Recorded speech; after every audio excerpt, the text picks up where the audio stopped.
पूरे प्रदेश में हमारे राष्ट्रीय अध्यक्ष माननीय अखिलेश यादव जी के एवं प्रदेश अध्यक्ष माननीय नरेश उत्तम पटेल जी के निर्देश आह्वान पर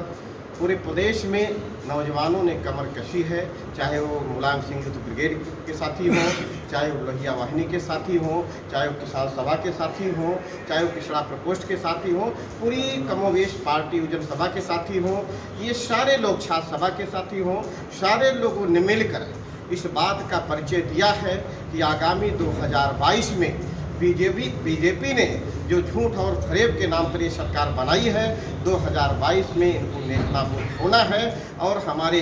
यशस्वी मुख्यमंत्री माननीय अखिलेश यादव जी के नेतृत्व में सरकार बनेगी और गरीबों का भला होगा, मजदूरों का और किसानों का भला होगा। आप जानते हैं कि 8 महीने से किसान दिल्ली की सरजमी पे, दिल्ली की बॉर्डर पे बैठा हुआ और ये अनायास नहीं बैठा, वो अपनी ज़मीनी मांग कर रहा है। वो कहता भाई मेरी खेती छोड़ दो, मेरी खेती को कॉन्ट्रैक्ट में न ले जाओ, ठेकेदारी में न ले जाओ। हम इस खेती के बल पर अपने परिवार की परवरिश करते हैं, अपने बच्चों को पढ़ाते लिखाते हैं, अपने बेटों की शादी ब्याह करते हैं। इस खेती के बल पर इस देश को 70 साल में हमने सींचा है। ये देश अगर तरक्की किया है, ये देश अगर दुनिया के नक्शे पे खड़ा हुआ है, ये किसानों की महती भूमिका है। इसलिए हम चाहते हैं, हमारा किसान भाई चाहता है कि इस देश को बचाने के लिए खेती बचानी जरूरी है। और हमारे राष्ट्रीय अध्यक्ष जी ने, हमारे प्रदेश अध्यक्ष जी ने आज 5 तारीख के अवसर पर हमारे छोटे लोहिया के रूप में जाने जाने वाले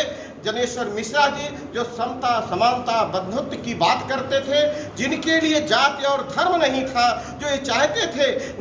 जो निचले पायदान पे खड़ा हुआ लड़का है, निचले पायदान पे खड़े हुए लड़के के हाथ में भी एजुकेशन हो, छोटे पायदान पे खड़े होने वाले नौजवान के हाथ में रोजगार हो, खेती किसानी खुशहाली हो, सारे तरफ अमन और चमन की व्यवस्था हो, गंगा जमुनी तहजीब आगे बढ़ती हुई दिखाई पड़े। क्योंकि आप जानते हैं बीजेपी की सरकार बनी हुई है और इस आपने देखा है जो नफरत की आग इन्होंने फैलाई है। मैं कहना चाहता हूं, हिंदुस्तान की आज़ादी में सबसे ज़्यादा भूमिका अगर हिंदुओं की है, यहाँ के विभिन्न जातियों की है, तो उससे कम भूमिका मुसलमानों की नहीं है। आपको याद दिलाना चाहता हूँ कि 1857 में मादरे वतन की रक्षा के लिए बहादुर शाह जफर के नेतृत्व में जब यहाँ से जन सैलाब उमड़ रहा था फिरंगियों को भगाने के लिए, बहादुर शाह जफर को पकड़ करके बंगला के मांडले जेल में ले जाकर बंद किया जाता है और कर्नल हसन